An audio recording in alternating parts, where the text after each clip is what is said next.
ਬਗਾਨੀ ਮੱਤੇ ਨਾਨਕਾ ਤੇ ਬਈਏ ਝੋਲੀ ਅੱਡ ਤੇ ਕੰਮ ਦੀ ਰੱਖ ਲਈਏ ਤੇ ਬਾਕੀ ਦਈਏ ਛੱਡ। ਰੜੀ ਕੱਢਣਾ ਜਿਹੜਾ ਲਫ਼ਜ਼ ਹੈ ਇਹਦਾ ਕੀ ਮਤਲਬ ਹੁੰਦਾ ਹੈ? ਰੜੀ ਕੱਢਣਾ ਮੁਹਾਵਰਾ ਹੈ ਜੀ ਜੀ। ਤੇ ਮਤਲਬ ਇਹ ਕਿਸੇ ਦਾ ਇੰਨਾ ਕੁ ਨੁਕਸਾਨ ਕਰ ਦੇਣਾ ਕਿ ਉਹ ਫਿਰ ਪਰਤ ਕੇ ਪੈਰਾਂ ਤੇ ਨਾ ਖਲੋ ਸਕੇ। ਘਟੀ ਦਾ ਕੋਈ ਦਾਰੂ ਨਹੀਂ, ਹਾਂਜੀ, ਤੇ ਵਧੀ ਦਾ ਕੋਈ ਮਾਰੂ ਨਹੀਂ। ਹਾਂਜੀ, ਵੇਖੋ ਨਾ, ਜ਼ਿੰਦਗੀ ਜਿਹੜੀ ਹੈ ਉਹ ਖੁਦਾ ਦੇ ਕੋਲ ਹੈ ਜੀ। ਔਰ ਬੰਦੇ ਦੁਨੀਆ ਦੇ ਉੱਤੇ ਨਾ ਲੱਖ ਕੋਸ਼ਿਸ਼ ਕਰਨ ਕਿਸੇ ਦੀ ਰੱਬੋਂ ਵਧੀ ਹੋਵੇ। ਜੀ ਜੀ ਹਾਂਜੀ ਜੀ। ਤੇ ਮਤਲਬ ਇਹ ਹੈ ਕਿ ਉਹਨੂੰ ਕੋਈ ਮਾਰ ਨਹੀਂ ਸਕਦਾ। ਗੱਲ ਝਟਣਾ ਦਾ ਕੀ ਮਤਲਬ ਹੁੰਦਾ? ਹਾਂਜੀ, ਗੱਲ ਝਟਣਾ ਜਿਹੜਾ ਨਾ ਜੀ, ਇਹ ਸੁਲ੍ਹਾ ਕਰ ਲੈਣ, ਲੜਾਈ ਮਤਲਬ ਦੋ ਧਿਰਾਂ ਦੇ ਵਿੱਚ ਕੋਈ ਲੜਾਈ ਝਗੜਾ, ਕੋਈ ਇੱਕ ਦੂਜੇ ਨਾਲ ਬੈਰ ਫਸਾਦ ਹੋਵੇ। ਹਾਂਜੀ, ਤੇ ਜਦੋਂ ਇੱਕ ਦੂਜੇ ਦੇ ਨੇੜੇ ਹੋ ਕੇ ਰਸਾਈ ਕਰ ਲੈਣ ਤਾਂ ਉਹਨੂੰ ਆਂਦੇ ਨੇ ਉਹਨਾਂ ਆਪਸ ਚ ਗੱਲ ਝੱਟ ਲੈਣੇ। ਗਾਹਕ ਦਾ ਤੇ ਮੌਤ ਦਾ ਹਾਂਜੀ ਕਿਹੜਾ ਵੇਲਾ?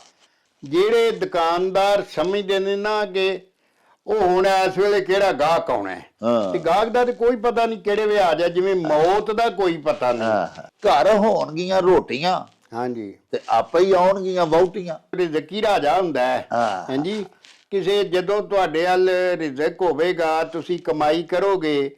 ਵੇਖੋ ਨਾ, ਇਸੇ ਵਾਸਤੇ ਆਂਦੇ ਨੇ ਵੀ ਕਮਾਈਏ ਗੋਲੇ ਬਣ ਕੇ ਤੇ ਖਾਈਏ ਬੀਬੇ ਬਣ ਕੇ। ਉਹ ਚੱਲ ਬਿਸਮਿल्लाहिर्रहमानिर्रहीम। शुरू खुदा दे नामों जिस दा जोड़ जवाब न कोई, जिस दी रहमत बख्शिश वाला अंत हिसाब न कोई। दुनिया भर विच वसन वाले पंजाबीओ ते साडे प्यारे वेखण वालिओ, अस्सलामु अलैकुम, सत श्री अकाल, नमस्कार ते ढेर ढेर सलामा। पंजाबी मां बोली दे जुबानों अदब ते सकाफत दे फरोग ते वधावे ते चढ़तल ते सिੱਖਿਆ ਲਈ शुरू ਕੀਤੇ ਜਾਣ ਵਾਲੇ ਤੁਹਾਡੇ ਆਪਣੇ YouTube ਚੈਨਲ ਮੇਲਾ ਟੀਵੀ ਦੇ ਉੱਤੇ ਤੁਹਾਨੂੰ ਦਿਲ ਦੀਆਂ ਡੁੰਘਾਈਆਂ ਤੋਂ ਸਤ ਬਿਸਮਿਲ੍ਲਾ ਤੇ ਜੀ ਆਇਆਂ ਨੂੰ ਆਖਨੇ ਆ। ਪਿਆਰਿਓ, ਸਾਡੀ ਇਹ ਬੇਨਤੀ ਹੈ ਭਈ ਆਪਣੇ ਮੇਲਾ ਟੀਵੀ ਨੂੰ ਸਬਸਕ੍ਰਾਈਬ ਕਰ ਲਵੋ, ਨਾਲ ਬਣਿਆ ਹੋਇਆ ਘੰਟੀ ਦਾ ਨਿਸ਼ਾਨ ਜ਼ਰੂਰ ਦਬਾਇਆ ਜੇ, ਤਾਂ ਕਿ ਸਾਡੇ तमाम तर ਨੋਟੀਫਿਕੇਸ਼ਨਸ बर वक्त ਤੁਹਾਡੇ ਤਾਈਂ ਅੱਪੜ ਸਕਣ। ਪਿਆਰਿਓ, ਸਾਡੇ ਵਲੌਗਸ ਨੂੰ ਲਾਈਕ ਤੇ ਆਪਸ ਦੇ ਵਿੱਚ ਤੇ ਪੰਜਾਬੀ ਪਿਆਰਿਆਂ ਦੇ ਨਾਲ ਸ਼ੇਅਰ ਜ਼ਰੂਰ ਕਰਿਆ ਕਰੋ, ਤੇ ਨਾਲੇ ਸਾਨੂੰ ਆਪਣੇ ਕਮੈਂਟਸ ਵੀ ਜ਼ਰੂਰ ਭਿਜਵਾਇਆ ਕਰੋ, ਜਿਹੜੇ ਕਿ ਸਾਡੇ ਲਈ ਬੜੀ ਹੱਲਾਸ਼ੇਰੀ ਦਾ ਮੂਜਬ ਹੁੰਦੇ ਨੇ। ਤੇ ਨਾਲੇ ਅਸੀਂ ਤੁਹਾਡੇ ਕਮੈਂਟਸ ਦੇ ਚਾਨਣੇ ਆਪਣੀ ਗੱਲਬਾਤ ਨੂੰ ਮਜ਼ੀਦ ਨਿਖਾਰਨ, ਸ਼ਿੰਗਾਰਨ ਤੇ ਸਵਾਰਨ ਦਾ ਆਰ ਤੇ ਯਤਨ ਵੀ ਕਰਦੇ ਰਹਿੰਦੇ ਆ। ਪਿਆਰਿਓ, ਅੱਲਾਹ ਪਾਕ ਸੱਚੇ ਸਾਹਿਬ ਨੇ, ਸਾਡੇ ਖਾਲਿਕੋ ਮਾਲਕ ਨੇ ਇਨਸਾਨਾਂ ਦੇ ਬਾਪ ਹਜ਼ਰਤ ਆਦਮ अलैहिस्सलाम ਨੂੰ ਇਲਮ ਸਿਖਾ ਕੇ अशरफुल मखलूकात बना दिता। यानी अपनिया तमाम तर मखलूकात दे उत्ते अशरफ ते अफजल जेड़ा बनाया गया आदम नू, इंसान नू। प्यारिओ, उहदे विच इलम वाली अल्लाह पाक दी देन सी, जेड़ा अल्लाह पाक ने अपने इंसानां नू इलम अता कर दिता सी। प्यारिओ, इलम दी ताकत दा एक मैं तुहानू वनगी एक मिसाल तुहाडी खिदमत दे विच पेश करना कि देखो, कुराने पाक दे विच अल्लाह पाक सच्चे साहिब, साडी सच्ची सरकार पे फरमांदे ने,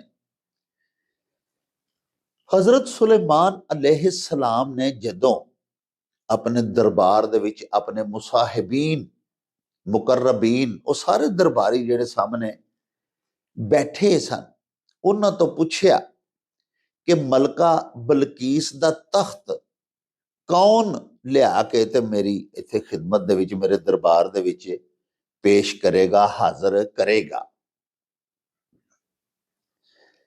एक जिन उत्थे बैठा होया सी, बड़ा ग्रां डील डौल, बड़े भारी तनो तोश वाला, बड़ा ताकतवर। ਉਹਨੇ ਜਵਾਬ ਦਿੱਤਾ, ਉਹਨੇ ਆਖਿਆ ਕਿ ਹਜ਼ੂਰ ਤੁਸੀਂ ਮੈਨੂੰ ਹੁਕਮ ਦਿਓ ਤੇ ਮੈਂ ਸੁਬਹ ਤੁਸੀਂ ਜਦੋਂ ਦਰਬਾਰ ਦੇ ਵਿੱਚ ਤਸ਼ਰੀਫ ਲਿਆਓਗੇ, ਆ ਕੇ ਆਪਣਾ ਦਰਬਾਰ ਆਰਾਸਤਾ ਕਰੋਗੇ, ਤੇ ਉਦੋਂ ਮੈਂ ਜਾਵਾਂਗਾ ਤੁਹਾਡੇ ਕੋਲੋਂ ਰੁਖਸਤ ਲੈ ਕੇ, ਤੇ ਸ਼ਾਮ ਨੂੰ ਜਦੋਂ ਤੁਹਾਡਾ ਦਰਬਾਰ ਬਰਖਾਸਤ ਹੋਏਗਾ ਤੇ ਤੁਹਾਡੀ ਖਿਦਮਤ ਦੇ ਵਿੱਚ ਲਿਆ ਕੇ ਮੈਂ ਪੇਸ਼ ਕਰ ਦਿਆਂਗਾ ਮਲਕਾ ਬਲਕੀਸ ਦਾ ਤਖਤ। ਯਾਨੀ 500 ਮੀਲ ਜਾਣ ਦਾ ਤਕਰੀਬਨ ਫਾਸਲਾ ਸੀ ਤੇ 500 ਮੀਲ ਆਉਣ ਦਾ 1000 ਮੀਲ ਦਾ। ਉਸ ਆਖਿਆ ਕਿ ਇਹ ਫਾਸਲਾ ਮੈਂ ਇੱਕ ਦਿਹਾੜੀ ਦੇ ਵਿੱਚ ਉਹਨੇ ਵਕਤ 'ਚ ਤੈਅ ਕਰ ਲਵਾਂਗਾ ਜਿੰਨਾ ਵਕਤ ਤੁਸੀਂ ਦਰਬਾਰ ਆਪਣਾ ਆਰਾਸਤਾ ਕਰਦੇ ਹੋ।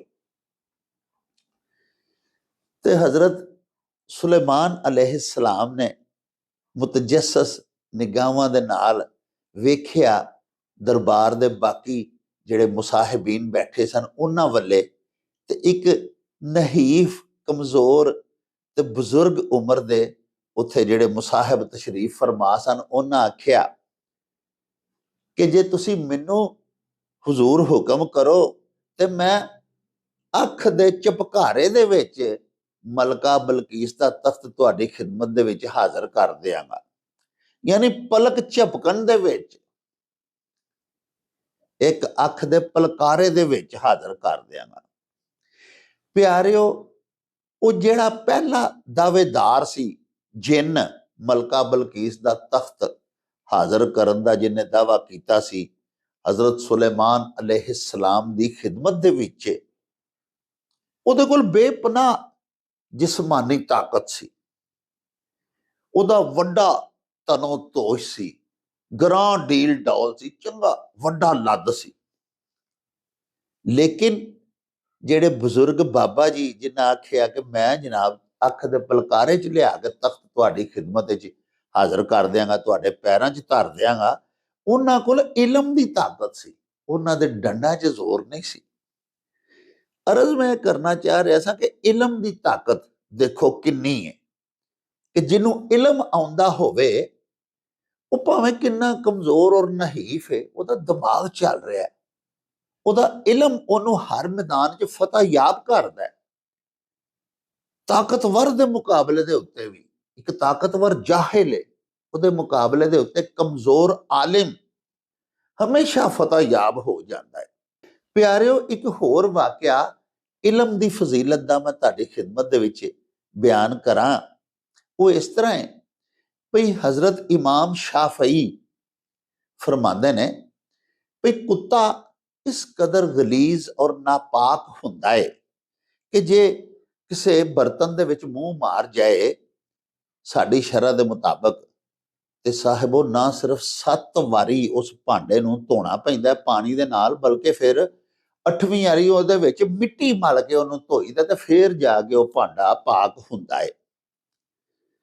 ਯਾਨੀ ਤੁਸੀਂ ਇੱਕ ਪਾਸੇ ਇਹ ਦੇਖੋ ਕਿ ਕੁੱਤੇ ਦੀ ਨਜਾਸਤ ਔਰ ਉਹਦੇ ਪਲੀਤ ਹੋਣ ਦਾ ਕੀ ਦੱਸਿਆ ਗਿਆ ਹੈ ਸਾਨੂੰ ਸਾਡੀ ਸ਼ਰਅ ਦੇ ਵਿੱਚ, ਕਿ ਉਹ ਇਸ ਕਦਰ ਗਲੀਜ਼ ਔਰ ਪਲੀਤ ਜਾਨਵਰ ਹੈ ਕਿ ਕਿਸੇ ਬਰਤਨ ਅਜਿਹੇ ਦੇ ਵਿੱਚ ਜਿਹਦੇ 'ਚ ਅਸੀਂ ਉਹਨੂੰ ਆਪਣੇ ਖਾਣ ਪੀਣ ਦੇ ਵਾਸਤੇ ਇਸਤੇਮਾਲ ਕਰਨੇ ਆ, ਕੁੱਤਾ ਮੂੰਹ ਮਾਰ ਜਾਏ 7 ਵਾਰੀ ਉਹਨੂੰ ਪਾਣੀ 'ਚ ਧੋਵੋ ਔਰ 8ਵੀਂ ਵਾਰੀ ਫਿਰ ਉਹਨੂੰ ਮਿੱਟੀ ਮਲ ਕੇ ਧੋਵੋ, ਤੇ ਉੱਤੇ ਕਲਮਾ ਸ਼ਰੀਫ ਪੜੋ ਤੇ ਪਤਾ ਨਹੀਂ ਕੀ ਪੜੋ, ਤੇ ਫੇਰ ਜਾ ਕੇ ਉਹ ਪਾਕ ਹੁੰਦਾ ਹੈ। ਹੁਣ ਦੂਜੇ ਪਾਸੇ ਉਹੋ ਹੀ ਕੁੱਤਾ ਹੈ, ਉਹਨੂੰ ਥੋੜਾ ਜਿਹਾ ਇਲਮ ਦਿੱਤਾ ਗਿਆ ਹੈ, ਉਹਨੂੰ ਉਹਦੇ ਪਾਲਣ ਵਾਲਿਆਂ ਨੇ ਸ਼ਿਕਾਰ ਕਰਨ ਦਾ ਇਲਮ ਸਿਖਾਇਆ ਹੈ, ਉਹਦੇ ਕੋਲ ਹੁਣ ਇਲਮ ਆ ਗਿਆ। ਹੁਣ ਦੇਖੋ ਉਹੋ ਹੀ ਕੁੱਤਾ ਜਾ ਕੇ ਸ਼ਿਕਾਰ ਫੜ ਕੇ ਲਿਆ ਰਿਹਾ ਹੈ, ਪਰਿੰਦੇ ਸ਼ਿਕਾਰੀ ਫਾਇਰ ਮਾਰਦਾ ਹੈ ਤੇ ਉਹ ਫੜ ਕੇ ਲਿਆਂਦਾ ਹੈ। ਇਸ ਤੋਂ ਇਲਾਵਾ ਅਜਿਹੇ ਕੁੱਤੇ ਹੁੰਦੇ ਨੇ ਜਿਨ੍ਹਾਂ ਨੂੰ ਅਸੀਂ ਪੁਆਇੰਟਰ ਡੌਗਸ ਕਹਿੰਦੇ ਆ, ਉਹ ਪੁਆਇੰਟ ਆਊਟ ਕਰਦੇ ਨੇ ਜਾਨਵਰ ਜਿੱਥੇ ਲੁਕੇ ਹੁੰਦੇ ਨੇ, ਉਹ ਜਾ ਕੇ ਉਹਨਾਂ ਦੀਆਂ ਖੁੱਡਾਂ ਦੇ ਵਿੱਚੋਂ ਉਹਨਾਂ ਨੂੰ ਕੱਢਦੇ ਨੇ। ਖਰਗੋਸ਼ ਦਾ ਸ਼ਿਕਾਰ ਲੋਕ ਖੇਡਦੇ ਨੇ ਉਸੇ ਕੁੱਤੇ ਦੇ ਨਾਲ ਉਹਨਾਂ ਫਿਰ ਸ਼ਿਕਾਰੀ ਕੁੱਤੇ ਵੀ ਰੱਖੇ ਹੁੰਦੇ ਨੇ। ਹੁਣ ਪਿਆਰਿਓ, ਉਹ ਆਪਣੇ ਮੂੰਹ ਦੇ ਵਿੱਚ ਫੜ ਕੇ ਲਿਆਉਂਦਾ ਸਾਡੇ ਸ਼ਿਕਾਰ ਨੂੰ, ਪਰਿੰਦਿਆਂ ਨੂੰ, ਖਰਗੋਸ਼ ਨੂੰ, ਜੋ ਵੀ ਅਸੀਂ ਸ਼ਿਕਾਰ ਕਰਨੇ ਆ, ਕੁੱਤਾ ਫੜ ਕੇ ਲਿਆਂਦਾ, ਆਪਣੇ ਮੂੰਹ 'ਚ ਹੀ ਫੜ ਕੇ ਲਿਆਉਂਦਾ ਨਾ। ਉਹਦੇ ਮੂੰਹ ਦਾ ਲਿਆਂਦਾ ਹੋਇਆ ਉਹਦੇ ਦੰਦ ਵੀ ਉਸ ਸਾਡੇ ਸ਼ਿਕਾਰ ਦੇ ਜਿਸਮ ਵਿੱਚ ਪੈਵਸਤ ਹੋ ਜਾਂਦੇ ਨੇ, ਵੱਜ ਜਾਂਦੇ ਨੇ, ਉਹ ਹੁਣ ਸਾਡੇ ਵਾਸਤੇ ਪਾਕ ਹੋ ਜਾਂਦਾ। ਯਾਨੀ ਭਾਂਡਾ ਸਾਡਾ ਇਸ ਕਦਰ ਪਲੀਤ ਹੋ ਗਿਆ ਤੇ ਕੁੱਤੇ ਦੇ ਮੂੰਹ ਦੇ ਵਿੱਚ ਫੜ ਕੇ ਲਿਆਂਦਾ ਹੋਇਆ ਸ਼ਿਕਾਰ ਉਹ ਅਸੀਂ ਖਾਣੇ ਆ, ਉਹ ਸਾਡੇ ਲਈ ਹਲਾਲ ਹੈ। ਇਹ ਹੁਣ ਕੀ ਹੋਇਆ? ਇਹਦੇ ਵਿੱਚ ਵੀ ਸਿਆਣਿਆਂ ਉਲਮਾ ਨੇ ਦੱਸਿਆ ਹੈ ਕਿ ਇਹ ਹਲਾਲ ਹੈ ਔਰ ਉਹਨੂੰ ਖਾਣਾ ਚਾਹੀਦਾ ਹੈ, ਉਹਦਾ ਖਾਣਾ ਨਾਜਾਇਜ਼ ਨਹੀਂ। ਸਿਰਫ ਵਜ੍ਹਾ ਇਹ ਹੀ ਦੱਸੀ ਹੈ ਸਿਆਣਿਆਂ ਵੀ ਇਹ ਕੁੱਤਾ ਚੂੰਕਿ ਸਿਖਾਇਆ ਗਿਆ ਹੈ, ਉਹਨੂੰ ਇਲਮ ਦਿੱਤਾ ਗਿਆ ਹੈ, ਇਹ ਵੀ ਇਲਮ ਦੀ ਫਜ਼ੀਲਤ ਹੀ ਸਮਝ ਲਓ।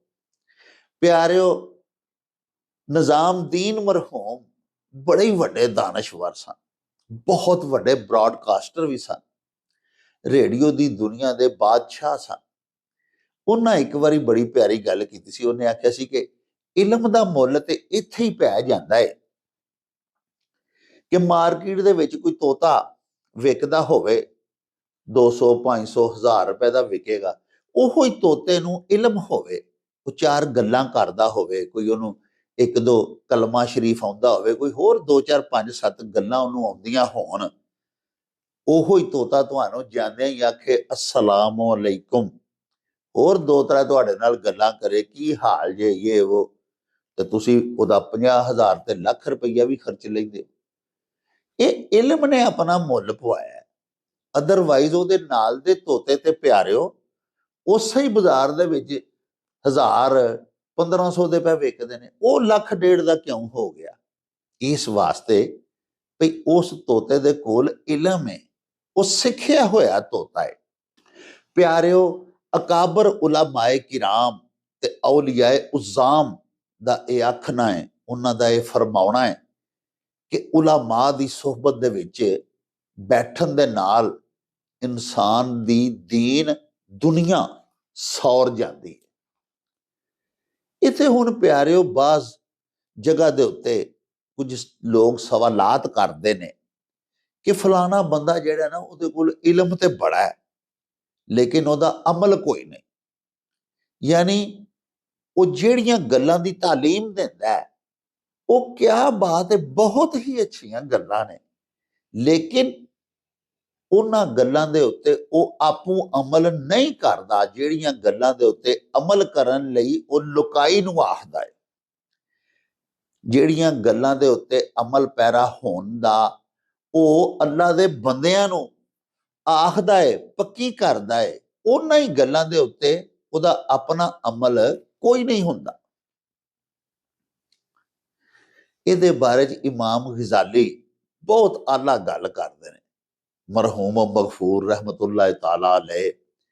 ਇਮਾਮ ਗਜ਼ਾਲੀ ਫਰਮਾਉਂਦੇ ਨੇ, ਤੁਸੀਂ ਆਲਮ ਦੀ ਗੱਲ ਸੁਣੋ, ਉਹਦੀ ਗੱਲ ਚੰਗੀ ਹੈ ਤੇ ਉਹਦੇ ਉੱਤੇ ਅਮਲ ਕਰੋ, ਉਹ ਤੁਹਾਨੂੰ ਜੰਨਤ ਦੇ ਵਿੱਚ ਖੜਨ ਦਾ ਸਬਬ ਬਣ ਜਾਏਗੀ। ਬਾਬਾ ਜੀ ਗੁਰੂ ਨਾਨਕ ਦੇਵ ਜੀ ਨੇ ਜਿਵੇਂ ਫਰਮਾਇਆ ਸੀ ਕਿ ਬਗਾਨੀ ਮੱਤੇ ਨਾਨਕਾ ਤੇ ਬਈਏ ਝੋਲੀ ਅੱਡ, ਤੇ ਕੰਮ ਦੀ ਰੱਖ ਲਈਏ ਤੇ ਬਾਕੀ ਦਈਏ ਛੱਡ। ਤੇ ਪਿਆਰਿਓ, ਸਾਨੂੰ ਅਗਲੇ ਦੇ ਵਿੱਚ ਕੀੜੇ ਨਹੀਂ ਕੱਢਣੇ ਚਾਹੀਦੇ ਵੀ ਇਹ ਆਪੂ ਤੇ ਅਮਲ ਕਰਦਾ ਹੀ ਨਹੀਂ, ਤੇ ਸਾਨੂੰ ਵੇਖੋ ਜੀ ਕਿੱਡੀ ਕਿੱਡੀ ਮੱਤ ਦੀ ਗੱਲ ਦੱਸਦਾ, ਕਿੱਡੀ ਕਿੱਡੀ ਚੰਗੀ ਗੱਲ ਦੱਸਦਾ। ਜਦੋਂ ਸਾਨੂੰ ਇਹ ਪਤਾ ਹੈ, ਜਦੋਂ ਅਸੀਂ ਆਪਣੇ ਮੂੰਹੋਂ ਮੰਨਣ ਡਏ ਆ ਕਿ ਸਾਨੂੰ ਬੜੀ ਬੜੀ ਅੱਛੀ ਗੱਲ ਦੱਸਦਾ, ਤੇ ਫਿਰ ਸਾਨੂੰ ਉਹਦੀਆਂ ਚੰਗੀਆਂ ਗੱਲਾਂ ਦੇ ਉੱਤੇ ਅਮਲ ਕਰਨਾ ਚਾਹੀਦਾ, ਪੱਲੇ ਬੰਨ ਲੈਣੀਆਂ ਚਾਹੀਦੀਆਂ ਨੇ। ਅਗਰ ਉਹ ਆਪੋ ਆਪਣੀਆਂ ਉਹਨਾਂ ਗੱਲਾਂ ਦੇ ਉੱਤੇ ਅਮਲ ਨਹੀਂ ਕਰਦਾ ਤੇ ਇਹ ਉਹਦਾ ਤੇ ਉਹਦੇ ਰੱਬ ਦਾ ਮੁਆਮਲਾ ਹੈ। ਬਿਹਤਰ ਤੇ ਇਹ ਹੀ ਹੈ ਵੀ ਅਜੇ ਆਲਿਮ ਦੇ ਕੋਲ ਜਾ ਕੇ ਬੈਠਿਆ ਜਾਏ ਜਿਹੜੇ ਆਲਿਮੇ ਬਾ ਅਮਲ ਹੋਣ, ਉਹਨਾਂ ਵਰਗਾ ਤੇ ਫਿਰ ਕੋਈ ਹੋ ਹੀ ਨਹੀਂ ਨਾ ਸਕਦਾ। ਲੇਕਿਨ ਅਗਰ ਕਿਧਰੇ ਅਜਿਹਾ ਵੀ ਕੋਈ ਬੰਦਾ ਸਾਨੂੰ ਮਿਲ ਜਾਂਦਾ ਹੈ ਜਿਹੜਾ ਸੋਨੇ ਦੀਆਂ ਗੱਲਾਂ ਕਰਦਾ ਹੈ ਲੇਕਿਨ ਆਪੂ ਉਹਨਾਂ ਤੇ ਅਮਲ ਪੈਰਾ ਨਹੀਂ ਹੁੰਦਾ, ਤੇ ਸਾਨੂੰ ਉਹਦੀ ਜ਼ਾਤ ਵਿੱਚ, ਉਹਦੇ ਕਿਰਦਾਰ ਦੇ ਵਿੱਚ ਕੀੜੇ ਕੱਢਣ ਦੀ ਬਜਾਏ ਉਹਦੀਆਂ ਚੰਗੀਆਂ ਗੱਲਾਂ ਝੋਲੀ ਪਾ ਲੈਣੀਆਂ ਚਾਹੀਦੀਆਂ ਨੇ। ਇਮਾਮ ਗਜ਼ਾਲੀ ਇਹ ਗੱਲ ਸੁਣਾਉਂਦਿਆਂ ਹੋਇਆਂ ਆਖਦੇ ਨੇ ਵੀ ਸੂਈ ਜਿਹੜੀ ਹੈ ਕਿੱਡੇ ਕਿੱਡੇ ਖੂਬਸੂਰਤ ਲਿਬਾਸ ਸੀਂਦੀ ਏ। ਅਸੀਂ ਸੂਈ ਦੇ ਸੀਤੇ ਹੋਏ ਲਿਬਾਸੇ ਫਾਖਰਾ ਪਹਿਨ ਕੇ ਤੇ ਫਖਰ ਨਾਲ ਫਿਰਨੇ। ਏਡੇ ਏਡੇ ਖੂਬਸੂਰਤ ਮਲਬੂਸਾਤ ਤਿਆਰ ਕਰਨ ਦੇ ਵਿੱਚ ਸੂਈ ਦਾ ਕੰਮ ਹੁੰਦਾ ਨਾ ਜੀ। ਉਹ ਭਾਵੇਂ ਸਿਊਇੰਗ ਮਸ਼ੀਨ ਦੇ ਵਿੱਚ ਥੱਲੇ ਜਿਹੜੀ ਸੂਈ ਲੱਗੀ ਹੁੰਦੀ ਹੈ ਉਹ ਭਾਵੇਂ ਟਾਂਕੇ ਲਾ ਕੇ ਕੱਪੜੇ ਸੀਵੇ, ਤੇ ਭਾਵੇਂ ਦਸਤੀ ਹੱਥ ਵਾਲੀ ਸੂਈ ਦੇ ਨਾਲ ਸਾਡੀਆਂ ਖਵਾਤੀਨ ਕੱਪੜੇ ਸੀਂਦੀਆਂ ਨੇ। ਆਪੋਂ ਸੂਈ ਜਿਹੜੀ ਹੈ ਉਹ ਕੋਈ ਕੱਪੜਾ ਨਹੀਂ ਪਾਉਂਦੀ, ਲੇਕਿਨ ਸਾਰੀ ਦੁਨੀਆ ਦੇ ਨੰਗ ਕੱਜਦੀ ਹੈ, ਸਾਰੀ ਦੁਨੀਆ ਦੀ ਸ਼ਰਮੋ ਹਯਾ ਜਿਹੜੀ ਹੈ ਉਹਦਾ ਲੰਗ ਰੱਖਦੀ ਹੈ। ਪਿਆਰਿਓ, ਤੁਸੀਂ ਦੇਖੋ ਨਾ ਕਿ ਲੋਕਾਂ ਨੂੰ ਉਹ ਲਿਬਾਸ ਪਵਾਉਂਦੀ ਹੈ, ਲੋਕਾਂ ਦੇ ਨੰਗੇ ਪਿੰਡੇ ਢੱਕਦੀ ਹੈ, ਆਪਣਾ ਪਿੰਡਾ ਉਹਦਾ ਨੰਗਾ ਹੀ ਰਹਿੰਦਾ। ਹੁਣ ਅਸੀਂ ਕੀ ਆਖੀਏ ਜੀ, ਸੂਈ ਆਪੋਂ ਕੱਪੜੇ ਨਹੀਂ ਪਾਉਂਦੀ ਤੇ ਅਸੀਂ ਕਾਹਦੇ ਲਈ ਪਾਈਏ? ਇਹ ਗੱਲ ਨਹੀਂ ਫੱਬਦੀ। ਨਲਕਾ ਹੈ, ਜਿਹੜਾ ਉਹਦੇ ਕੋਲ ਆਉਂਦਾ ਨਲਕਾ ਉਹਨੂੰ ਪਾਣੀ ਪਿਆਉਂਦਾ, ਆਪ ਤੇ ਉਹ ਪੀਂਦਾ ਹੀ ਨਹੀਂ। ਪਿਆਰਿਓ, ਨਲਕਾ ਜਿਹੜਾ ਉਹਦੇ ਕੋਲ ਪਿਆਸਾ ਆਉਂਦਾ ਉਹਦੀ ਤਰੇ ਬੁਝਾਉਂਦਾ। ਹੁਣ ਸਾਡਾ ਕੰਮ ਇਹ ਨਹੀਂ ਵੀ ਅਸੀਂ ਆਖੀਏ ਵੀ ਤੂੰ ਆਪੋਂ ਪਾਣੀ ਕਿਉਂ ਨਹੀਂ ਆਪਣਾ ਪੀਂਦਾ ਪਿਆ। ਉਹ ਹਰ ਵੇਲੇ ਭਰਿਆ ਖਲੋਤਾ ਹੁੰਦਾ ਹੈ ਸਾਡੇ ਤੁਹਾਡੇ ਵਾਸਤੇ, ਸਾਡੀ ਪਿਆਸ ਬੁਝਾਉਂਦਾ ਹੈ। ਆਪੋਂ ਪਾਣੀ ਪੀਂਦੇ ਆ ਉਹਨੂੰ ਅਸਾਂ ਨਹੀਂ ਕਦੀ ਵੇਖਿਆ। ਸੋ ਇੱਥੇ ਇਹ ਵੀ ਉਲਮਾ ਦਾ, ਬਹੁਤ ਸਾਰੇ ਉਲਮਾ ਦਾ ਇਹ ਫਰਮਾਨ ਹੈ ਵੀ ਸਾਨੂੰ ਅੱਛੇ ਇਲਮ ਵਾਲੇ ਅਸ਼ਖਾਸ ਦੀ ਸੋਹਬਤ ਦੇ ਵਿੱਚ ਬਹਿਣਾ ਚਾਹੀਦਾ ਹੈ, ਔਰ ਉਹਨਾਂ ਦੀਆਂ ਅੱਛੀਆਂ ਗੱਲਾਂ ਜਿਹੜੀਆਂ ਸਾਡਾ ਕਿਰਦਾਰ, ਸਾਡਾ ਇਖਲਾਕ, ਸਾਡਾ ਦੀਨ, ਸਾਡੀ ਦੁਨੀਆ ਸਵਾਰ ਦੇਣ, ਸਾਡੇ ਮੁਆਸ਼ਰੇ ਦੇ ਵਿੱਚ ਖੂਬਸੂਰਤੀ ਪੈਦਾ ਕਰਨ, ਉਹਨਾਂ ਦੇ ਉੱਤੇ ਅਮਲ ਪੈਰਾ ਵੀ ਹੋਣਾ ਚਾਹੀਦਾ, ਉਹਨਾਂ ਦੀ ਸੋਹਬਤ ਤੋਂ ਫੈਜ਼ਯਾਬ ਵੀ ਹੋਣਾ ਚਾਹੀਦਾ। ਔਰ ਅਗਰ ਬਦਕਿਸਮਤੀ ਨਾਲ ਕੋਈ ਅਜਿਹਾ ਆਲਮ ਜਿਹੜਾ ਬੜਾ ਹੀ ਖੂਬਸੂਰਤ ਵਾਜ਼ ਕਰਦਾ ਹੈ, ਬੜੀ ਬੜੀ ਚੰਗੀ ਨਸੀਹਤ ਦੀ ਗੱਲ ਕਰਦਾ ਹੈ, ਆਪੋਂ ਉਹਦੇ ਤੇ ਅਮਲ ਪੈਰਾ ਨਹੀਂ ਵੀ ਹੁੰਦਾ, ਤੇ ਸਾਨੂੰ ਉਹਦੇ ਜ਼ਾਤੀ ਕਿਰਦਾਰ ਤੇ ਤਨਕੀਦ ਨਹੀਂ ਕਰਨੀ ਚਾਹੀਦੀ, ਉਹਦੇ ਕੋਲੋਂ ਕੰਮ ਦੀ ਗੱਲ ਸਿੱਖਣੀ ਚਾਹੀਦੀ ਹੈ। ਜਿਵੇਂ ਤੁਹਾਨੂੰ ਅਰਜ਼ ਕੀਤੀ ਹੈ ਕਿ ਬਾਬਾ ਨਾਨਕ ਜੀ ਆਂਦੇ ਨੇ ਵੀ ਕੰਮ ਦੀ ਰੱਖ ਲਈਏ ਤੇ ਬਾਕੀ ਦਈਏ ਛੱਡ। ਸਾਨੂੰ ਉਹਦੇ ਕਿਰਦਾਰ ਵਿੱਚ ਅਗਰ ਕੋਈ ਗੱਲ ਭੈੜੀ ਲੱਗਦੀ ਹੈ ਤੇ ਛੱਡੋ ਪਰਾਂ, ਕੰਮ ਦੀ ਤੇ ਸਾਨੂੰ ਲੈ ਲੈਣੀ ਚਾਹੀਦੀ ਹੈ। ਪਿਆਰਿਓ, ਇਲਮ ਦੀ ਫਜ਼ੀਲਤ ਤੇ ਅਹਿਮੀਅਤ ਬਾਰੇ ਬਹੁਤ ਸਾਰੀਆਂ ਹੋਰ ਵੀ ਗੱਲਾਂ ਇਨਸ਼ਾਅੱਲਾ ਤੁਹਾਡੇ ਨਾਲ ਕਰਦੇ ਕਰਾਂਗੇ। ਆਓ ਅੱਜ ਚੱਲੀਏ ਹੁਣ ਤੁਹਾਨੂੰ ਨਾਲ ਲੈ ਕੇ ਬਾਬਾ ਜੀ ਅਹਿਸਾਨ ਬਾਜਵਾ ਹੋਰਾਂ ਦੇ ਪਿੰਡ ਗਖੜਵਾਲੀ, ਤੇ ਬਾਕੀ ਗੱਲਾਂ ਬਾਤਾਂ ਉੱਥੇ ਹੀ ਚੱਲ ਕੇ ਤੁਹਾਡੇ ਨਾਲ ਸਾਂਝੀਆਂ ਕਰਾਂਗੇ। ਆਓ ਸਾਡੇ ਨਾਲ।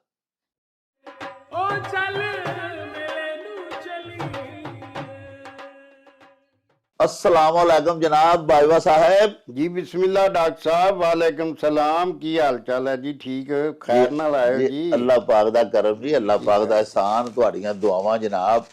बाजवा साहब साडे एक बड़े ही प्यारे वीर ने, साडे पक्के वेखण वाले ने जी, सऊदी अरेबिया दे विच मुकीम ने, बसिलसिला रुज़गार जी जी, पिछों तलक उन्हां दा गुजरांवाला दे नाल है जी, मुअज़्ज़म अफजल भट्ट। उन्हां सर एक ते पुछया कि बाजवा साहब नूं पुछो जी भी रड़ी कड्ढना ਜਿਹੜਾ ਲਫ਼ਜ਼ ਹੈ ਇਹਦਾ ਕੀ ਮਤਲਬ ਹੁੰਦਾ? ਰੜੀ ਕੱਢਣਾ ਮੁਹਾਵਰਾ ਹੈ ਜੀ ਜੀ, ਤੇ ਮਤਲਬ ਇਹ ਕਿਸੇ ਦਾ ਇੰਨਾ ਕੋ ਨੁਕਸਾਨ ਕਰ ਦੇਣਾ ਕਿ ਉਹ ਫਿਰ ਪਰਤ ਕੇ ਪੈਰਾਂ ਤੇ ਨਾ ਖਲੋ ਸਕੇ।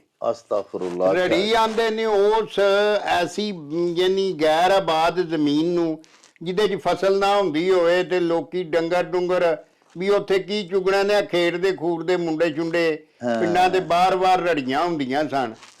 ਤੇ ਰੜੀ ਕੱਢ ਦੇਣ ਤੇ ਮੁਹਾਵਰਾ ਲੋਕੀ ਬੋਲਦੇ ਨੇ, ਯਾਰ ਉਹਨੇ ਤੇ ਮੇਰੀ ਰੜੀ ਕੱਢ ਛੜੀ। ਕਿਸੇ ਨਾਲ ਕੋਈ ਸਾਂਝ ਹੋਵੇ, ਕੋਈ ਸ਼ਰਾਕਤ ਹੋਵੇ, ਕੋਈ ਕਾਰੋਬਾਰ ਹੋਵੇ, ਤੇ ਕਈ ਧਿਰਾਂ ਵੇਖਿਆ ਨਾ, ਇੱਕ ਧਿਰ ਜਿਹੜੀ ਉਹ ਵਿੱਚੋਂ ਵਿੱਚ ਮਤਲਬ ਟੋਕਾ ਢਾਹ ਕੇ ਤੇ ਉਹ ਇਸ ਤਰ੍ਹਾਂ ਕਰਦਾ ਵੀ ਉਹ ਸਾਰਾ ਕਰਜ਼ਾ ਉਹਦੇ ਜ਼ਿੰਮੇ ਪਾ ਦੇਣਾ ਜਿਹੜਾ, ਹਾਂਜੀ, ਤੇ ਉਹ ਸਮਝ ਹੀ ਨਾ ਆਉਣ ਦੇਣਾ। ਤੇ ਉਸ ਜਗ੍ਹਾ ਤੇ ਫਿਰ ਜਦੋਂ ਬੰਦੇ ਨੂੰ ਜ਼ਾਹਰ ਘਾਟਾ ਹੀ ਪੈਣਾ ਹੁੰਦਾ, ਜਿਹੜਾ ਭਲਾ ਮਾਨਸ ਤੇ ਚਾਤਰ ਬੰਦੇ ਜਿਹੜੇ ਇਹਨੂੰ ਵਿੱਚੋਂ ਵਿੱਚ ਟੋਕਾ ਫੇਰੀ ਜਾਂਦੇ ਨੇ, ਵਾਹ ਔਰ ਉਹ ਫਿਰ ਅਖੀਰ ਕੋ ਗੱਲ ਕਰਦਾ ਤਾਂ ਉਹਨੇ ਯਾਰ ਉਹਨੇ ਤੇ ਮੇਰੀ ਰੜੀ ਕੱਢ ਛੜੀਏ, ਮਤਲਬ ਮੇਰਾ ਤਰੰਡ ਮੋਢੀ ਪੁੱਟ ਛੜਿਆ, ਮੇਰਾ ਇਹਦੇ ਚੋਂ ਕਾਰੋਬਾਰ ਦੇ ਵਿੱਚ ਮੇਰਾ ਇੰਨਾ ਕੁ ਸਤਿਆਨਾਸ਼ ਕਰ ਦਿੱਤਾ ਹੈ ਕਿ ਮੈਂ ਪੈਰਾਂ ਤੇ ਖਲੋ ਨਹੀਂ ਸਕਦਾ, ਕਿਉਂਕਿ ਰੜੀ ਉਹ ਹੁੰਦੀ ਹੈ ਜਿੱਥੇ ਬੂਟਾ ਨਾ ਉਗਦਾ ਹੋਵੇ। ਹਾਂਜੀ, ਬਾਂਝ ਕਰ ਛੜਿਆ, ਬੰਜਰ। ਹਾਂਜੀ, ਜ਼ਮੀਨ ਨੂੰ ਬੰਜਰ ਬਣਾਤਾ।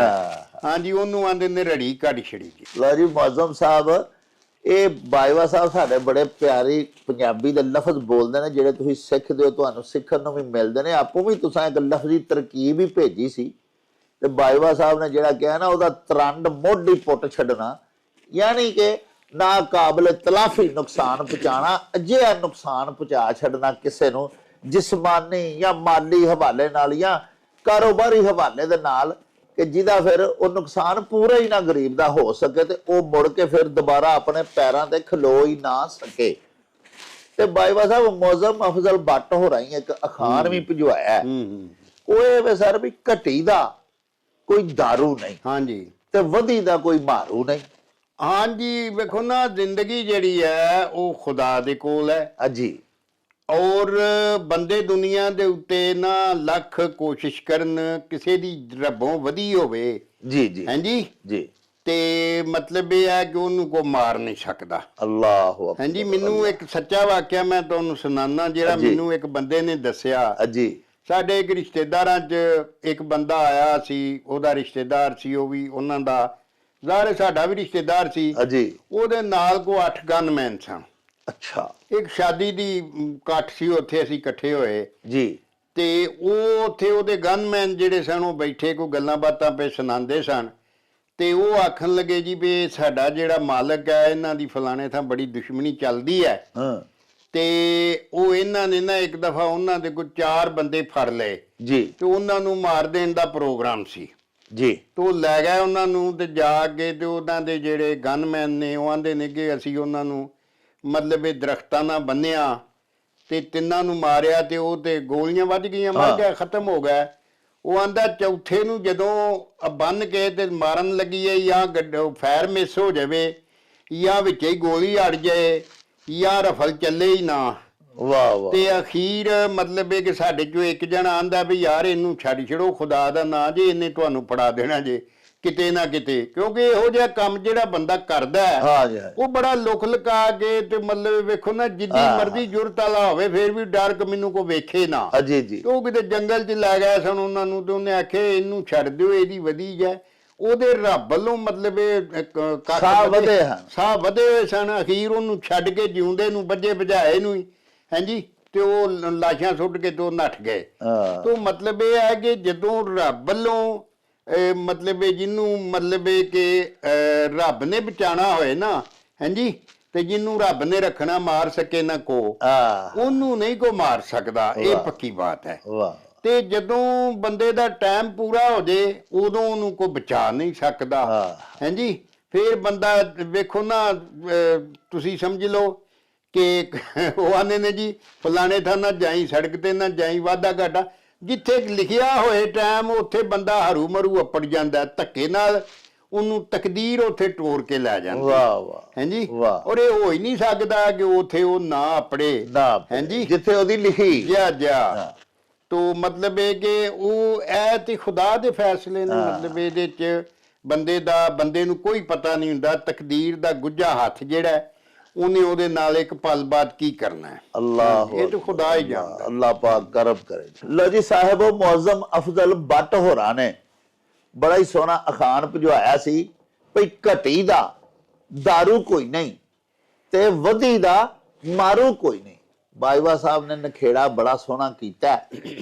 ਗੁਜ਼ਾਰਿਸ਼ ਇਹ ਵੇ ਵੀ ਪੰਜਾਬੀ ਚ ਆਖਦੇ ਨੇ ਵੀ ਜਿਹਨੂੰ ਰੱਬ ਰੱਖੇ ਉਹਨੂੰ ਕੌਣ ਚੱਖੇ, ਤੇ ਇਸੇ ਤਰ੍ਹਾਂ उर्दू भी आखते ने प्यारे, एक शेर है बड़ा प्यारा कि मुद्दई लाख बुरा चाहे तो क्या होता है, वही होता है जो मंजूर खुदा होता है। और घटी दा दारू कोई नहीं, मतलब साफ जाहिर है कि जिदी अल्लाह पाक वालों जिदे साह मुक गए ने, जिदी लिखी हुई उम्र कातबे तकदीर ने लौहे महफूज ते जिन्ने साह जिदे लेहे सन वो पूरे जो हो गए ने, ਤੇ ਫਿਰ ਉਹਦਾ ਕੋਈ ਦਾਰੂ ਨਹੀਂ। ਉਹਦਾ ਕੋਈ ਟ੍ਰੀਟਮੈਂਟ ਨਹੀਂ, ਉਹਦਾ ਕੋਈ ਇਲਾਜ ਨਹੀਂ। ਉਹ ਬੰਦੇ ਨੇ ਫਿਰ ਮਰਨਾ ਹੀ ਮਰਨਾ ਹੁੰਦਾ, ਕਿਉਂਕਿ ਜਿਹਨੇ ਤਖਲੀਕ ਕੀਤਾ, ਜਿਹੜਾ ਸਾਡਾ ਖਾਲਕ ਉਹ ਮਾਲਕ ਹੈ, ਉਸ ਸੱਚੇ ਸਾਹਿਬ ਨੇ ਉਹਦੀ ਜਿੰਨੀ ਉਮਰ ਲਿਖ ਦਿੱਤੀ ਉਹ ਪੂਰੀ ਹੋ ਗਈ ਹੈ। ਇਸੇ ਤਰ੍ਹਾਂ ਅਗਰ ਅੱਲਾਹ ਪਾਕ ਨੇ ਕਿਸੇ ਦੀ ਵਧਾਈ ਤੇ ਪੂਰੀ ਦੁਨੀਆ ਵੀ ਰਲ ਕੇ ਭਾਵੇਂ ਉਹਨੂੰ ਮਾਰਨ ਤੇ ਤੁਲ ਜਾਏ ਤੇ ਫਿਰ ਸਾਹਿਬ ਬਚਾ ਲੈਂਦਾ। ਦੇਖੋ ਨਾ, ਹਜ਼ਰਤ ਇਬਰਾਹੀਮ ਅਲੈਹਿਸਲਾਮ ਨੂੰ ਪਿਆਰਿਓ ਜਿਸ ਅੱਗ ਦੇ ਵਿੱਚ ਸੱਟਿਆ ਗਿਆ, ਆਖਦੇ ਨੇ ਕਈ ਮੀਲਾਂ ਦੇ ਵਿੱਚ ਉਹ ਅੱਗ ਬਾਲੀ ਗਈ ਸੀ।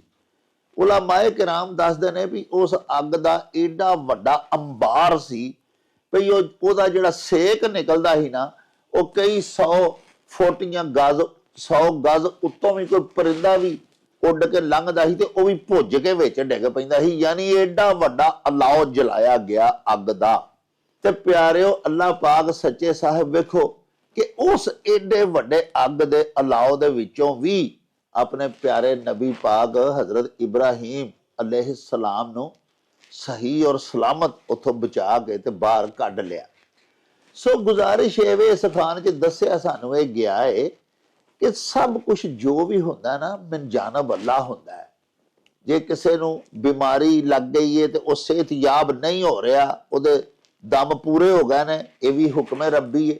ਔਰ ਅਗਰ ਕਿਸੇ ਨੂੰ ਮਾਰਨ ਤੇ, ਉਹਨੂੰ ਨੀਚਾ ਵਹਾਨ ਤੇ, ਉਹਨੂੰ ਸ਼ਿਕਸਤ ਦੇਣ ਤੇ, ਉਹਦਾ ਬੇੜਾ ਗਰਕ ਕਰਨ ਤੇ ਸਾਰੀ ਦੁਨੀਆ ਵੀ ਅਗਰ ਤੁਲ ਗਈ ਹੈ ਨਾ, ਤੇ ਜੇ ਸਾਹਿਬ ਨੂੰ ਨਹੀਂ ਮਨਜ਼ੂਰ ਤੇ ਉਹਦਾ ਕੁਛ ਵੀ ਨਹੀਂ ਕੋਈ ਵਿਗਾੜ ਸਕਦਾ। ਬਾਜਵਾ ਸਾਹਿਬ, ਚੜ੍ਹਦੇ ਪੰਜਾਬ ਦਾ ਕੋਈ ਇਲਾਕਾ ਜੀ ਰੂਪਨਗਰ। ਵਾਹ ਜੀ ਵਾਹ, ਬੜਾ ਸੋਹਣਾ ਨਾਂ ਹੈ, ਬੜਾ ਸੋਹਣਾ ਜੀ। ਉੱਥੋਂ ਜਨਾਬ ਸਾਡੇ ਵੀਰ ਨੇ ਸਰਦਾਰ ਬਲਦੇਵ ਸਿੰਘ। ਹਾਂਜੀ ਹਾਂਜੀ ਹਾਂਜੀ। ਉਹਨਾਂ ਜਨਾਬ ਸਭ ਤੋਂ ਪਹਿਲੇ ਤੇ ਪੁੱਛਿਆ ਕਿ ਇਹ ਦੱਸੋ ਵੀ ਗੱਲ ਝਟਣਾ ਦਾ ਕੀ ਮਤਲਬ ਹੁੰਦਾ? ਹਾਂਜੀ, ਗੱਲ ਝਟਣਾ ਜਿਹੜਾ ਨਾ ਜੀ, ਇਹ ਸੁਲ੍ਹਾ ਕਰ ਲੈਣ, ਲੜਾਈ ਮਤਲਬ ਦੋ ਧਿਰਾਂ ਦੇ ਵਿੱਚ ਕੋਈ ਲੜਾਈ ਝਗੜਾ, ਕੋਈ ਇੱਕ ਦੂਜੇ ਨਾਲ ਬੈਰ ਫਸਾਦ ਹੋਵੇ, ਹਾਂਜੀ, ਤੇ ਜਦੋਂ ਇੱਕ ਦੂਜੇ ਦੇ ਨੇੜੇ ਹੋ ਕੇ ਰਸਾਈ ਕਰ ਲੈਣ ਤਾਂ ਉਹਨੂੰ ਆਂਦੇ ਨੇ ਉਹਨਾਂ ਆਪਸ ਚ ਗੱਲ ਝੱਟ ਲੈਣੇ। ਅੱਛਾ, ਮਤਲਬ ਤਨਾਜ਼ਾ ਜਾਂਦਾ ਰਿਹਾ, ਤਨਾਜ਼ਾ ਮੁੱਕ ਗਿਆ, ਉਹਨਾਂ ਸੁਲ੍ਹਾ ਕਰ ਲਈ ਇੱਕ ਦੂਜੇ ਨਾਲ। ਮਤਲਬ ਇਹ ਕਿ ਗੱਲ ਚੱਟਣਾ, ਵੇਖੋ ਨਾ, ਗਾਲ ਹੀ ਬੰਦੇ ਦਾ ਸਭ ਤੋਂ ਨਜ਼ਦੀਕ ਹੁੰਦਾ ਹੈ, ਤੇ ਜਦੋਂ ਦੂਜੇ ਦਾ ਗਾਲ ਇੱਥੇ ਆ ਕੇ ਜੀਭ ਨਾਲ ਚੱਟਣ, ਤੇ ਜੀਭ ਬੰਦੇ ਦੀ ਸਭ ਤੋਂ ਪਿਆਰੀ ਸ਼ਾਇ ਹੁੰਦੀ ਹੈ। ਤੇ ਜਦੋਂ ਉਹ ਜੀਭ ਨਾਲ ਉਹਦੀ ਗਰਦਨ ਨੂੰ ਧੌਣ ਨੂੰ ਚੱਟਣ ਡੈ ਪਏਗਾ ਤੇ ਇਹਦਾ ਮਤਲਬ ਪਿਆਰ ਪੈ ਗਿਆ, ਲੜਾਈ ਮੁੱਕ ਗਈ, ਸੁਲ੍ਹਾ ਕਰ ਲਈ, ਸੁਲ੍ਹਾ ਕਰ ਲਈ, ਜੱਫੀ ਬਾਨ ਕਾ ਜੱਫੀ ਪੈ ਗਈ। ਬਿਲਕੁਲ, ਇਹ ਪੰਜਾਬੀ ਦਾ ਮੁਹਾਵਰਾ ਜੀ, ਇਹ ਗੱਲ ਚੱਟਣਾ। ਹਾਂਜੀ ਹਾਂਜੀ। ਤੇ ਬਾਜਵਾ ਸਾਹਿਬ, ਦੂਜਾ ਲਫ਼ਜ਼ ਜਿਹੜਾ ਨਾ ਜੀ, ਉਹ ਇਹ ਇਹਨਾਂ ਪੁੱਛਿਆ ਵੀ ਇਹ ਬੰਬੂ ਕਾਟ ਕਿਹਨੂੰ ਆਂਦੇ ਹਨ?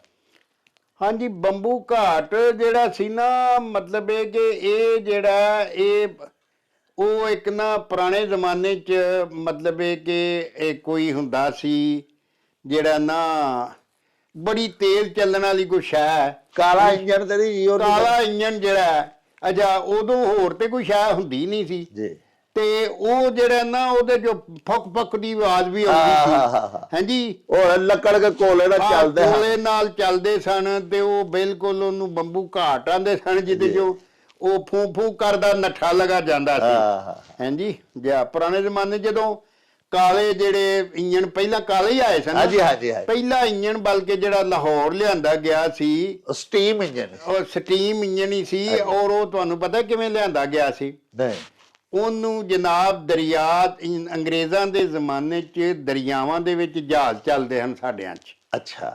ਔਰ ਕਰਾਚੀ ਤੋਂ ਉਹਨੂੰ ਜਹਾਜ਼ ਦੇ ਵਿੱਚ ਪਾ ਕੇ, ਛੋਟੇ ਜਹਾਜ਼ 'ਚ, ਤੇ ਜਨਾਬ ਰਾਵੀ ਦੇ ਵਿੱਚ ਲਿਆ ਕੇ ਤੇ ਇੱਥੇ ਆਪਣਾ ਲਾਹੌਰ ਪੜਾਇਆ ਗਿਆ ਸੀ। ਅੱਛਾ। ਤੇ ਫਿਰ ਉਹਨੂੰ ਜਨਾਬ ਉਹ ਜਿਹੜਾ ਸ਼ਿਪ ਜਿਹਾ ਸੀ ਛੋਟਾ ਜਿਹਾ, ਉਹਨੂੰ ਉਹਦੇ ਲਾਗੇ ਕਰਕੇ ਧਰੂ ਕੇ, ਬੰਦਿਆਂ ਨੇ ਰੱਸੇ ਪਾ ਕੇ ਧਰੂ ਕੇ ਕੱਢ ਕੇ ਤੇ ਰੇੜ ਕੇ ਬੰਦਿਆਂ ਨੇ ਉਹਨੂੰ ਰੇਲਵੇ ਸਟੇਸ਼ਨ ਤੇ ਲਿਆ ਕੇ ਤੇ ਪਟੜੀ ਦੇ ਉੱਤੇ ਧਰਿਆ ਸੀ। ਅੱਛਾ, ਵਾਹ ਵਾਹ। ਇਹਦੇ ਉੱਤੇ ਨਾ ਸਾਡੇ ਇੱਕ ਦੋਸਤ ਨੇ, ਬਖਤਿਆਰ ਸਿਆਲ ਸਾਹਿਬ, ਐਡਵੋਕੇਟ ਨੇ, ਉਹ ਮਤਲਬ ਦਹਿਸ਼ਤਗਰਦੀ ਦੇ ਜੱਜ ਵੀ ਰਹੇ ਨੇ, ਉਹਨਾਂ ਨੇ ਕਿਤਾਬ ਵੀ ਇੱਕ ਲਿਖੀ ਹੈ ਪੁਰਾਣੇ ਲਾਹੌਰ ਦੇ ਬਾਰੇ 'ਚ। ਅੱਛਾ। ਇਹ ਵਾਕਿਆ ਉਹਨਾਂ ਉਹਦੇ 'ਚ ਲਿਖਿਆ ਹੋਇਆ। ਤੇ ਬਾਜਵਾ ਸਾਹਿਬ, ਸਰਦਾਰ ਬਲਦੇਵ ਸਿੰਘ ਜੀ, ਇਹ ਵੀ ਉਹਨਾਂ ਅਖਾਣ ਵੀ ਭੇਜਿਆ ਭਈ ਗਾਹਕ ਦਾ ਤੇ ਮੌਤ ਦਾ ਹਾਂਜੀ ਕਿਹੜਾ ਵੇਲਾ? ਹਾਂਜੀ ਇਹ ਨਾ ਜੀ ਦੁਕਾਨਦਾਰ ਜਿਹੜੇ ਨੇ ਨਾ, ਦੁਕਾਨਦਾਰ ਜਿਹੜੇ ਸਮਝਦਾਰ ਨੇ ਜੀ ਜੀ, ਉਹ ਗਾਹਕ ਅਗਰ ਨਹੀਂ ਵੀ ਨਾ ਆਉਂਦਾ ਜੀ ਜੀ, ਤੇ ਉਹ ਦੁਕਾਨ ਛੱਡ ਕੇ ਨਹੀਂ ਜਾਂਦੇ। ਹਾਂ ਜਿਹੜੇ ਦੁਕਾਨਦਾਰ ਸਮਝਦੇ ਨੇ ਨਾ ਕਿ ਉਹ ਹੁਣ ਇਸ ਵੇਲੇ ਕਿਹੜਾ ਗਾਹਕ ਆਉਣਾ ਹੈ, ਤੇ ਗਾਹਕ ਦਾ ਤੇ ਕੋਈ ਪਤਾ ਨਹੀਂ ਕਿਹੜੇ ਵੇ ਆ ਜਾ, ਜਿਵੇਂ ਮੌਤ ਦਾ ਕੋਈ ਪਤਾ ਨਹੀਂ। ਕਈ ਵਾਰੀ ਸਿਖਰ ਦੁਪਹਿਰ ਲੱਗੀ ਹੁੰਦੀ ਹੈ ਤੇ ਦੁਕਾਨਦਾਰ ਇਕੱਠੇ ਹੋ ਕੇ ਕਿਸੇ ਇੱਕ ਦੀ ਦੁਕਾਨ 'ਚ ਬਹਿ ਕੇ ਤਾਸ਼ ਖੇਡਦੇ ਹੁੰਦੇ ਨੇ, ਹਾਂਜੀ, ਤੇ ਉਹ ਗਾਹਕ ਆਉਂਦਾ ਤੇ ਉਹ ਖਾਲੀ ਮੁੜ ਜਾਂਦਾ। ਹੋ ਸਕਦਾ ਉਹਨੇ ਚੋਖੇ ਹੀ ਪੈਸੇ ਵਟਾ ਕੇ ਜਾਣੇ ਹੋਣ। ਇਸ ਵਾਸਤੇ ਇਹਦੇ 'ਚ ਮੱਤ ਦਿੱਤੀ ਗਈ ਹੈ ਕਿ ਦੁਕਾਨਦਾਰ ਨੂੰ ਆਪਣੀ ਦੁਕਾਨ ਛੱਡ ਕੇ ਕਦੀ ਨਹੀਂ ਜਾਣਾ ਚਾਹੀਦਾ। ਨਾ ਵੀ ਕੋਈ ਗਾਹਕ ਆਉਂਦਾ ਹੋਵੇ ਫੇਰ ਵੀ ਉਹ ਬੈਠਾ ਰਵੇ।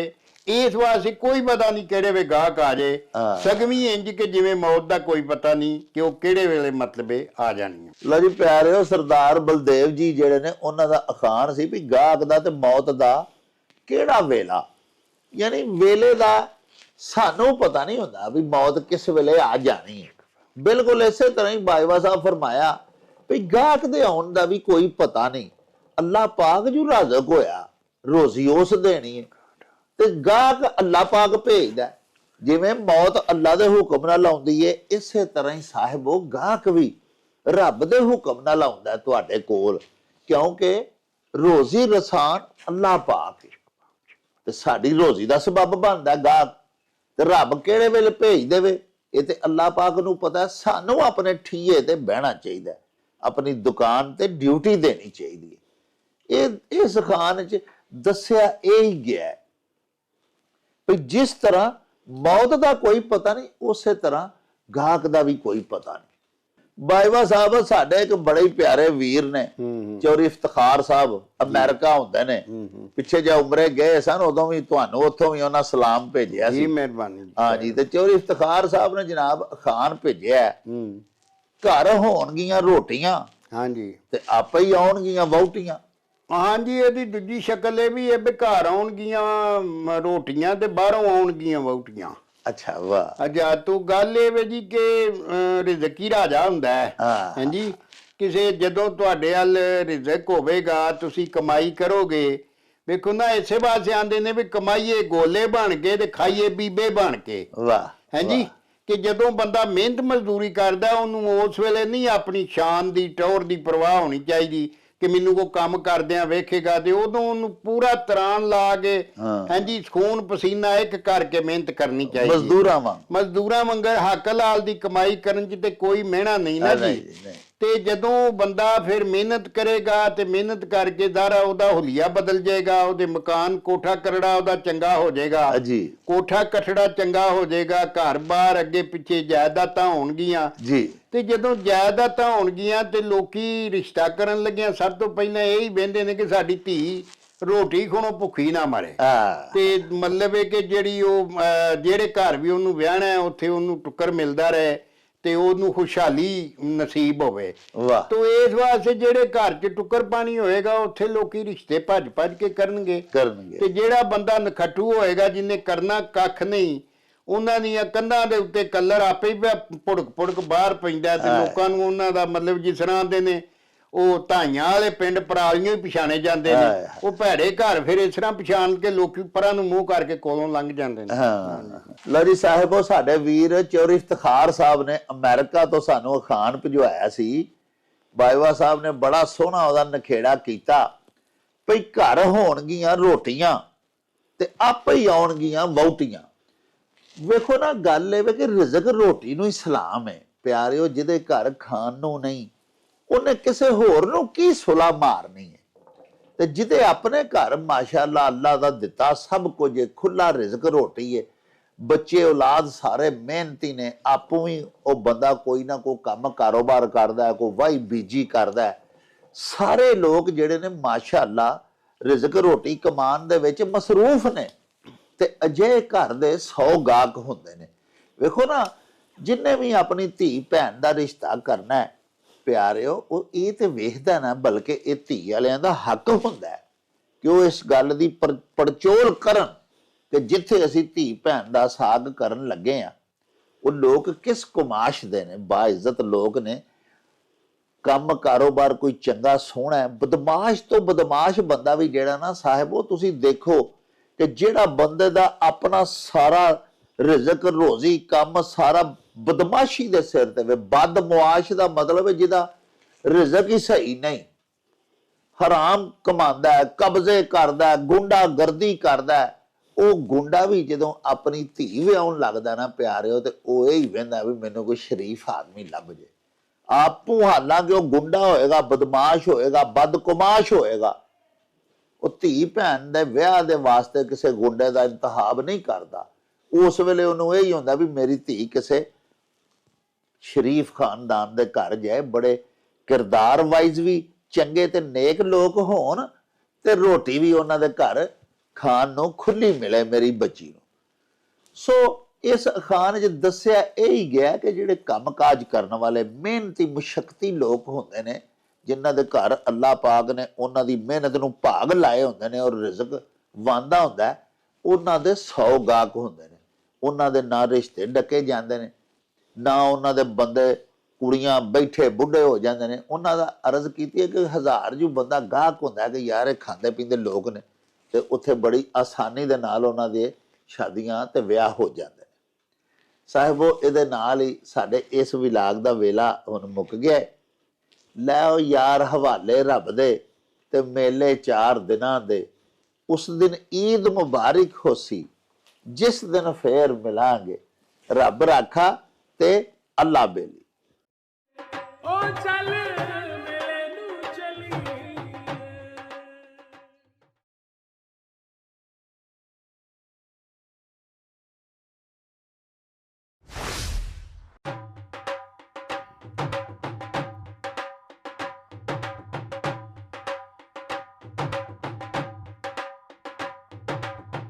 ਰੌਣਕ ਹੋ ਜਾਊ ਛੱਟ ਵੇ, ਚੱਲ ਮੇਲੇ ਨੂੰ ਚਲੀਏ। ਓ ਰੌਣਕ ਹੋ ਜਾਊ ਛੱਟ ਵੇ, ਚੱਲ ਮੇਲੇ ਨੂੰ ਚਲੀਏ। ਮੱਲਾ ਕੱਢ ਕੁੜਦੇ ਦੇ ਵੱਟ ਵੇ, ਚੱਲ ਮੇਲੇ ਨੂੰ ਚਲੀਏ। ਹਾਏ ਚੱਲ